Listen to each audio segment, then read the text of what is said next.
Hello, everybody, and welcome back to the Viewers Club. My name is Megan. My name is Tess. And my name is Lukas. And today we are doing a movie review of one of my favorite comedies ever, Shaun of the Dead. Oh, Yes. The glorious Shaun of the Dead. Yes. So good. It's written by Edgar Wright and Simon Pegg, directed by Edgar Wright, who is just a comedic genius with anything on screen, but we'll get into that a little bit later. If you haven't seen Shaun of the Dead, Shaun of the Dead is a parody comedy of basically a zombie apocalypse, and it kind of just goes into the, it is very, it just goes into the comedic moments of trying to survive with a character, with Shaun, the main character, going through a relationship crisis with his girlfriend, his best friend, his roommate, with basically everyone he meets. Right. Nothing in his life is going the way he wanted it to. He has a very boring, mundane life, and then the zombie apocalypse hits, and he is forced to survive with his best friend, who is kind of not really helpful in any situation. His girlfriend, who just ended their relationship, his mother, his stepfather, which he doesn't like, and his girlfriend's roommates, who one of them hates his guts, and the other one is just kind of like a mediator between the two. Right. So that is Shaun of the Dead. If you have not seen it, please go watch it. It is super, super funny. And while you're watching it, I highly recommend the other two movies that are in the Shaun of the Dead universe, which are, again, written by Simon Pegg and Edgar Wright. It was Hot Fuzz, which is my favorite of the three, and At World's End, which is their newest one that just came out. Anyway, go watch them, because now we're about to get into the spoilers of the movie of Shaun of the Dead. So, what was your guys' like first reaction when you saw Shaun of the Dead? Tessa, you were like, this is like the first time you've seen it, so what did you First time think? watching it was yesterday, and it is so funny, and yet at the same time makes my anxiety go through the roof, like just I don't know. Especially that part where Shaun didn't realize that the zombie apocalypse was going on. Like, no one knew, and it's happening everywhere in the background. It's like, oh my gosh. We're definitely going to be talking about Edgar Wright's and Simon Pegg's way of telling the story, because it is absolutely genius. It is genius. Yeah. Definitely. It really is. Lucas, what about you? Yeah, I saw Shaun of the Dead for the first time, I want to say last year.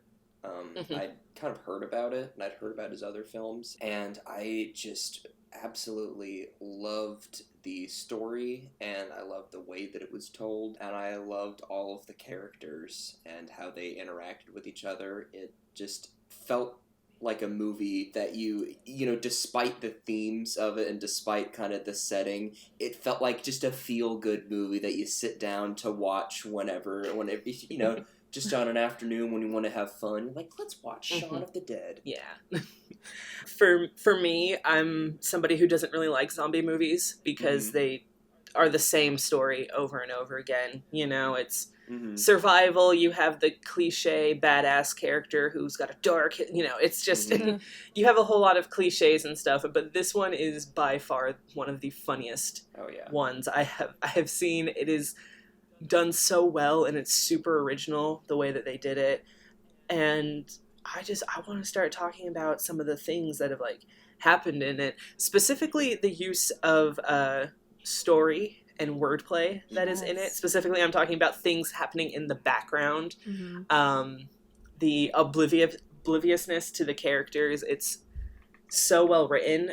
One of my favorite things was the telling of exposition about the zombie apocalypse. Nobody talks about it. None of the main characters talk about how it happened, It's told through when he's clicking through the TV, and it's not just like news stations that he's clicking through. Right. It's like reality shows and stuff, and they're completing each other's sentences, and it's so well written. Did you guys have like a favorite element of this movie that was like how it was written, how it was filmed, how the exposition of the whole zombie apocalypse was happening? Like, Right.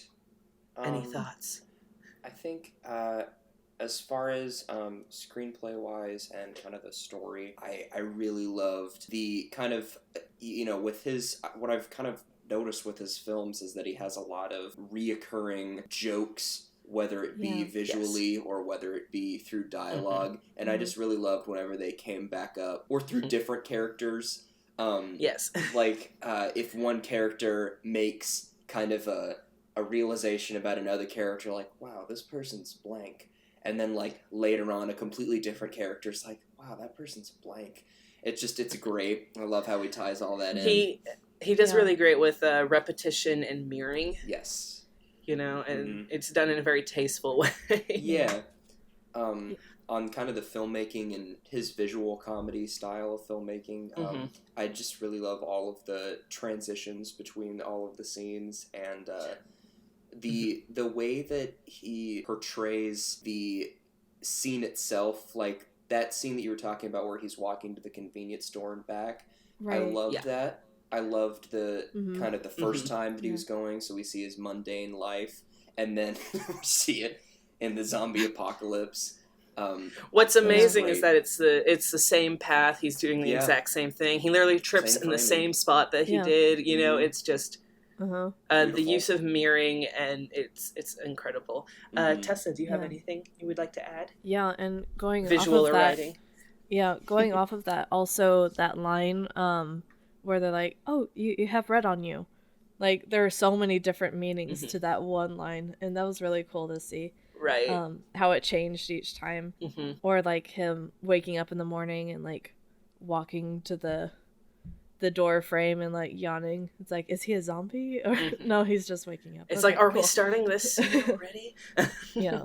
But yeah, I think the changing through the channels, like you said earlier, that was one of my favorites of storytelling, and it's just so genius. The way that it was shot. Edgar Wright has a very unique way of portraying comedy in 3 other of his films that he's done, including like Hot Fuzz, World's End, Shaun of the Dead, and then I'm going to include Scott Pilgrim versus the World, because that was another one that he did. He has, without going into any spoilers for any of those, it's just like the visual way that he tells stories. It's the use of like objects coming in frame very randomly. Yes. So like a hand in like Shaun of the Dead pushing a phone into frame, but you don't see the person giving him the phone. You just see the hand. They do the exact same thing in Hot Fuzz, but they do it with cake. They do it a lot in Scott Pilgrim as well. It's just like very random objects coming into frame, which for some reason is so funny. Yeah. And I think it's because most of the time when it comes to film, they're like, you need to show where everything is coming from. You know what I mean? But in this case, it's like, I'm not going to do that. I'm just going to show what's on screen. Expectations. Exactly. And it's so good. And then going back to the use of mirroring, he does it a whole lot in all of his films. One of my favorite things that he does is like, we already talked about the whole, back and forth with like the going to the convenience store when there's no zombies, going to the convenience store where there are zombies, and he's completely oblivious to everything because he's hungover. And there's a whole bunch of other mirroring moments. One of my favorite ones is like in the very beginning of it, where everyone is like acting like they're dead already. Right. It's a very like mundane, boring life, and they're all just like dead. There's that whole like alley thing where there's a group of people walking down the alley, and they look like they're zombies, but they're not. They're just really weird people. So I got to give it to Edgar Wright on his directing style. I think it was really well done. To him and Simon Pegg for writing something super, super great. Yeah. Something else I would like to talk about: Simon Pegg and Nick Frost's chemistry on screen, because I think they just have like brilliant chemistry together. Yeah. I'd like to hear your guys' opinions on those two in particular. So Ed and Shaun. Yeah, I mean, I think that they were a great balance on screen, in like story wise too, because who was it? Was it their other roommate that made a point Pete about why Pete why Shaun kept Ed around, and it was kind of like very hurtful, but probably truth in it too. It was like, wow, okay. Yeah. But the ending of They're Ed was brutally very honest. sad too. Yeah. It was sad, but very funny at the same time. Yeah, I know. Wow. Yeah. Goes back to that whole like mirroring thing, and then wordplay. Wordplay was something really big in that as well, where Pete said, "Go, why don't you go live in the shed?" And then Ed ends up living in the shed. Yeah. Right. And at the very beginning, I it's didn't like think of player two has entered the game, and then at the very end, player 2 has entered the game. You know, it's like it's very full circle, and I think that they Yeah. accomplished that very, very well. Yeah, I really like that everybody had an arc, basically. Like, it wasn't, you know, they successfully made a comedy film where people had meaningful development, and it was still funny. I mean, absolute genius there. But, oh my gosh, Nick Frost and Simon Pegg have fantastic chemistry. And I can totally... They're incredible together. I can absolutely see how they made a successful series of 3 movies together. I mean, how could you not want to work with those two together for 3 movies? I mean, exactly. I can't imagine. And they've worked together on multiple other movies as well. Yeah. It's just they're a comedic duo. They come in in a pair. You know, it's so great. Comedic timing is, I think, very, very key, and it isn't always the director who comes up with the comedic timing or the comedic moments, you know?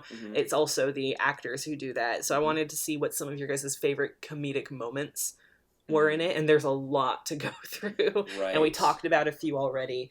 But to kind of like kick it off, one of my favorite moments, very, very subtle moment. They're in the backyard of one of the houses trying to get to the Winchester. And to get a look over the fence to see what's over there, Simon Pegg takes each individual step up that tiny slide, up and down. Beautiful. Yes. And it was just, I loved that moment. It makes me laugh every single time I watch it, because I know it's coming, but it's still like, it's just a little tiny thing that just makes it so great. Yeah. Right. What about you guys? Do you have any comedic moments that just stand out to you? All of them. Right. I mean. There's a part where his stepdad was in the store, and just the way that Bill Nye, is it Nye? Yeah, I know what you're talking about. Yeah, how he like chose to portray this character, I thought was so funny. Yes. And he like turned around really slowly. It's like, oh my gosh. He's brilliant. Wow. He's Yeah. so weird and intense. It's like, okay. It's like, it seems like a death moment for him, Right. you know, with like the music. It's just like, and then he turns around and it's like, hello, Shaun. Wow. Yeah. Oh man. I mean, pretty much just every scene with Nick and Simon together. Just every scene that they're, you know, I guess probably the scenes where they're chilling on the couch together and they're back and forth banter where it's like, okay, they're kids again, and you know this has been their routine since they were like 12, and that nothing's changed. Exactly. So I think just every interaction between them, it's too hard for me to pick anything. I have another one. Yes. Also, when Shaun and everyone was at the Winchester, and Shaun was flipping on the, what was it, the router? I wanted to mention and everyone was by the back door. He just turned off the light and pulled down the curtain. He was like, okay, that didn't happen. Walks away. Yeah. That was really fun. It's so great. Something else that they do really well is a lot of things happen in the background of shots, you know? So, like, you're obviously supposed to be paying attention to the main characters, but then something weird happens in the background, and you're like, wait, what just happened? Some great examples of that are when the zombie apocalypse is, like, first starting, you know? Right. You have people in the background falling to the ground, or you have people, like, taking bites out of other people. That whole couple at the Winchester late at night who are making out, but she's actually a zombie, you know? Yeah. They were still there at the... I think the use of like putting things in the background is very underutilized in a lot of films, you know? Sometimes something just needs to happen in the background while a character is doing nothing in particular, and I think that they nailed it on the head with this one, where it's like, there's the zombie apocalypse is happening. It's happening super slow at first, and then the next day it's like, wait, there's zombies now. I just love that whenever he's about to like put the pieces together in his head, he gets interrupted. Right. So like when he's flipping through the channels, he's all of a sudden on the news, watching the news, and the news is like, stay inside and keep, and they're talking about this really intense stuff right now. Yeah. And then all of a sudden Ed is there's a girl in the garden, and you're just like, what? And he's like, there's a girl in the garden.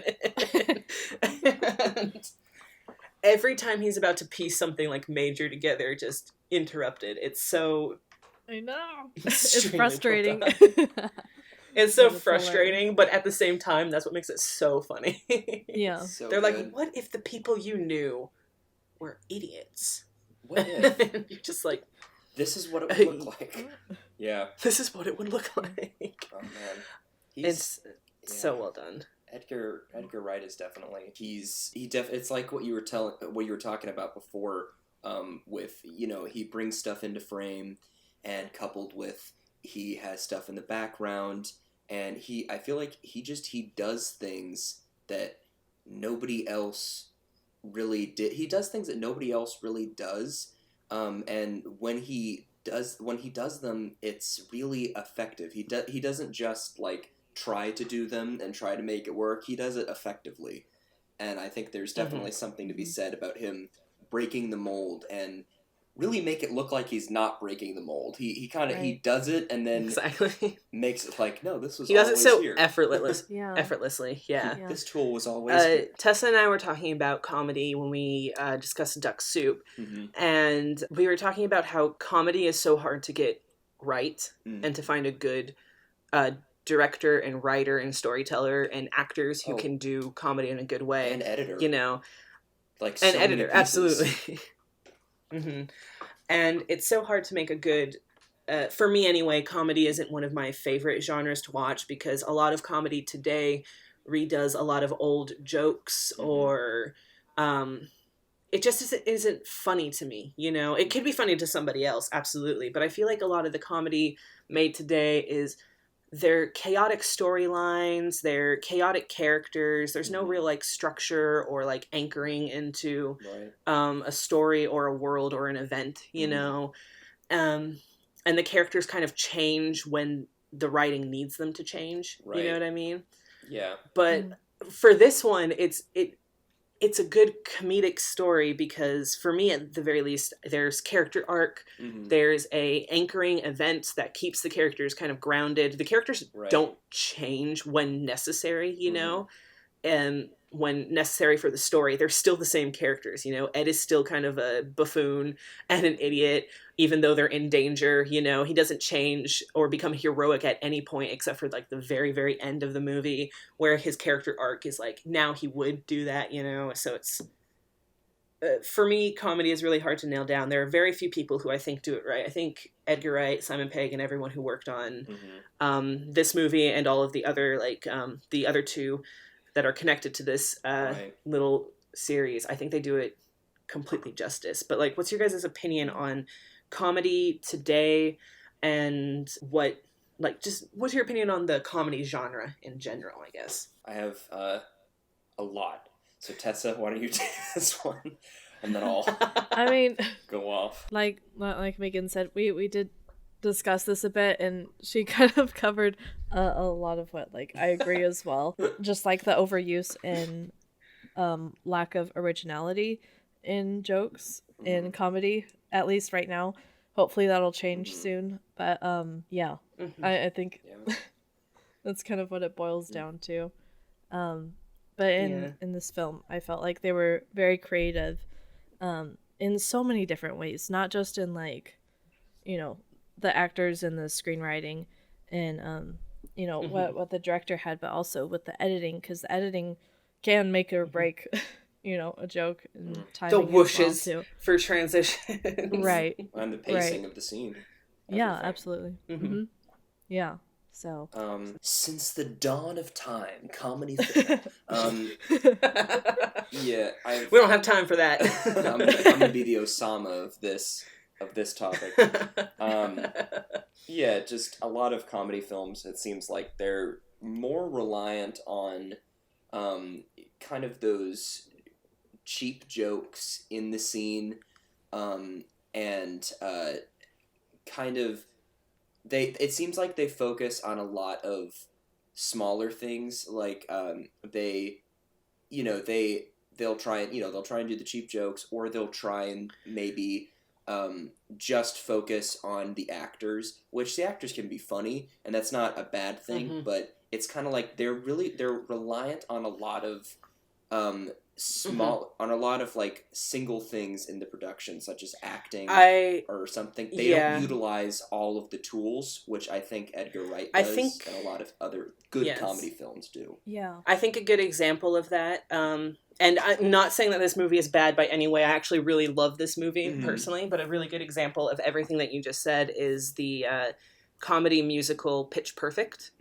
Yeah. I think that Pitch Perfect is a really great example of that. It is an enjoyable film, yes, but it relies a lot on minor things to make the story good. It has a lot of for lack of a better term, potty humor with like throwing up and stuff. There's some sexism in it.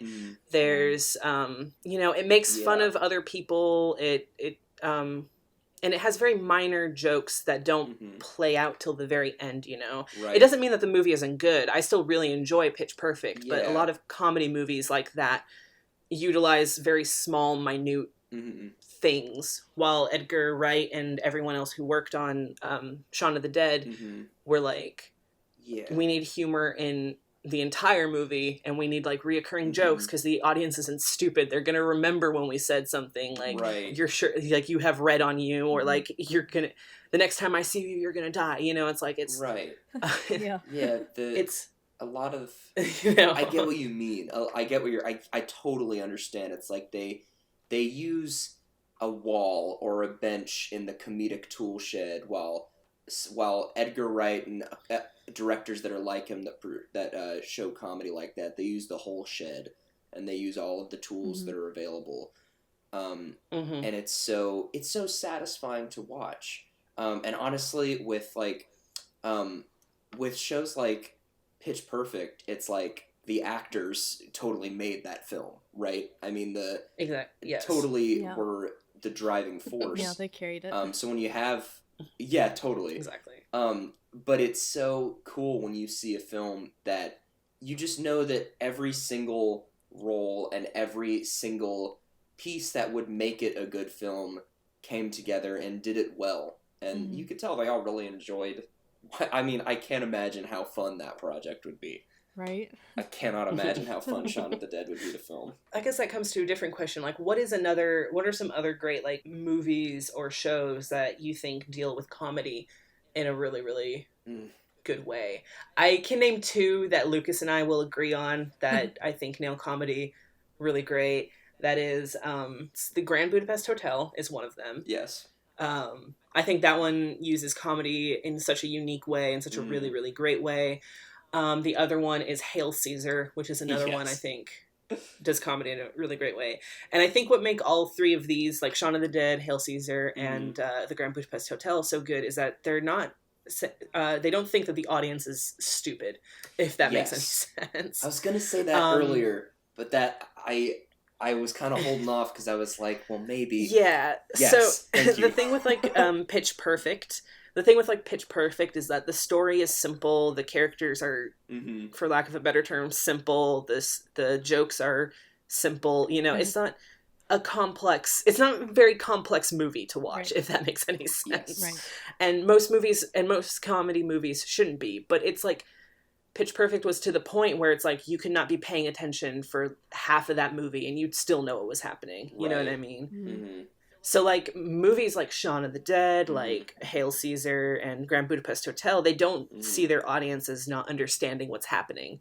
They don't see their audiences as losing focus in the film. So they keep long-running jokes, they keep things happening throughout the entirety of those films while still keeping it funny, while still keeping it not super complex, but complex enough where the audience can, if they don't watch the first half of the movie, they're going to be confused in the second half, you know? Right. So it's like, yeah, I think that's what makes good comedy. And I think a lot of comedy today relies too much on the one-liners, you know? Mm-hmm. Right. So I'm so glad you said that. Yes. I'm so glad. I was Do you thinking guys have the exact same thing. That's so nice. Do you guys have any other comedy movies or shows or anything that you think deal with comedy in a really good way? I'm sure I do, but it's very difficult. It's like comedies.